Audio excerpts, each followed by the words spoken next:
So the box is open because at first I wasn't sure what this was, but I've since realized that it's something I need to record. And that's because it's a new watch from Jianghun. What's a Jianghun? Well, apparently Jianghun is actually a new watch brand, a sub-brand of San Martin. San Martin being arguably the most popular AliExpress watch brand. And if you've spent any time looking at watches on YouTube, you've probably heard of them. They have monstrous build quality and finishing for pretty low prices. And they emailed me about this Jianghun watch brand. I was a little bit confused at first because San Martin seems to be going so well for them. I wondered why they'd bothered setting up like a separate sub-brand. And they told me it's because they're looking to spin this off as a focus for their more original designs, or in this case, their more experimental designs. Now, one thing that is maybe an improvement here is, you know, with this Chinese wording here, you're not going to get confused by the origin of the watch. They're not trying to mislead you into thinking it's European or something, so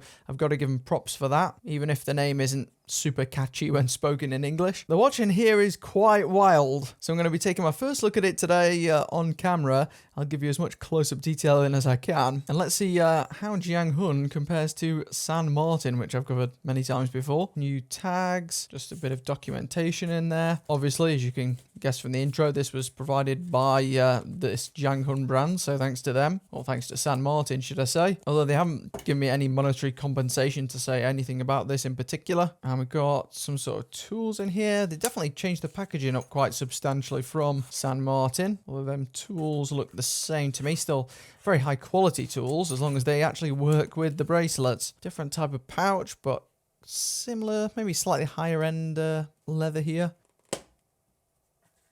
And here we go. Oh, right, it's really different. Goodness me.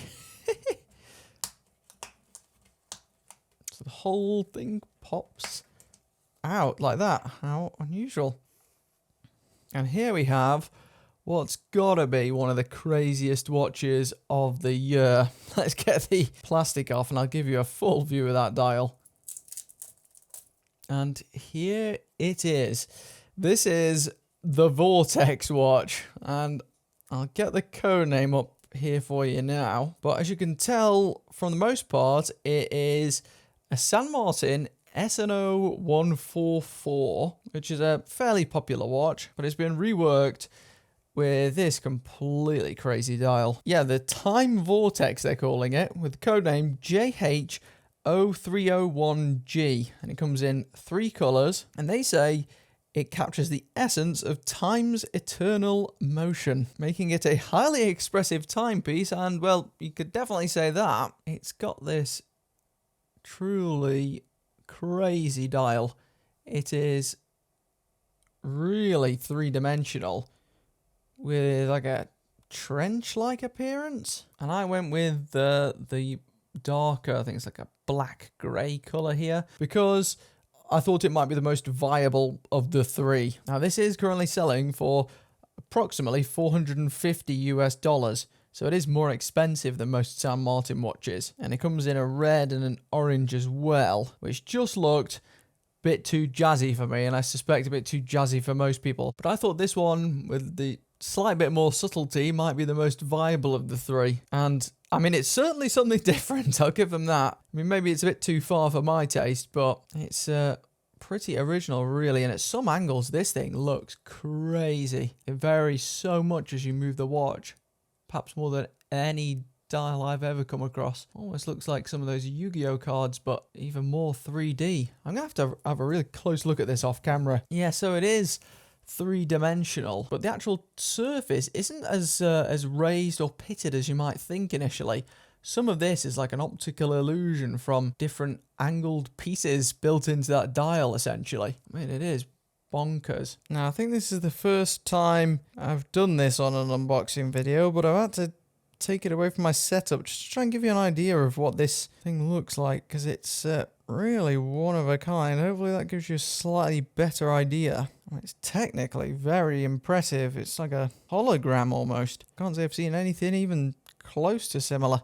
Very peculiar. Looks like a whirlpool almost.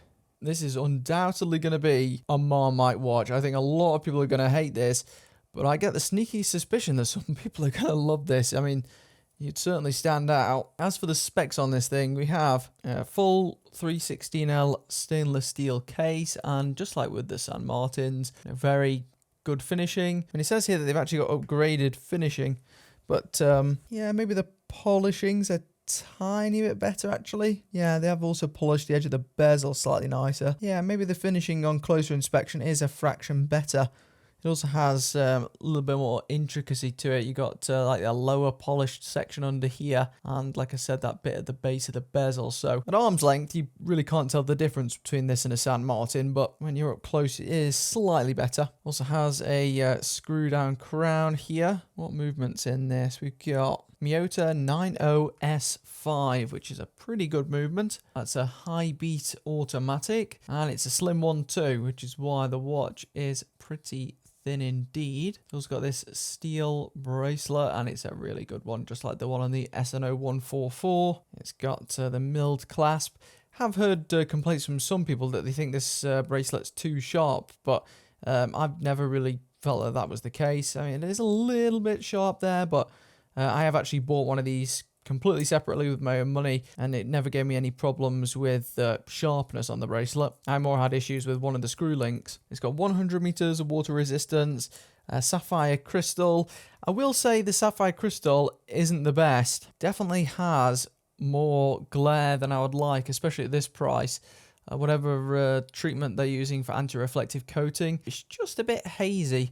You have to get really square on to get the proper legibility with it. So I definitely think that could be altered moving forward. Now I do also think that some of the hands are better. I mean, they called it here 3D multi-cut GS craft hands, which I'm assuming is Grand Seiko they're referring to there. And I did notice that as well straight away, that the hands and the markers look better cut than on previous San Martin watches. And you know what? The indexes on these remind me so much of the Erebus Ascent, almost identical to the Erebus Ascent. They're all faceted, looks really good actually, looks very high quality. And the strap width is 20mm down to 16 at the clasp. Let's get the exact size measurements though. I always prefer to test these with my calipers. Widthways, I've got 38.7, lug to lug, 45.8, 10.2, and that's with a crystal that is actually fractionally raised as well. I think that if you removed that from the equation, it would be almost exactly 10. Now, I can't lie, this thing actually looks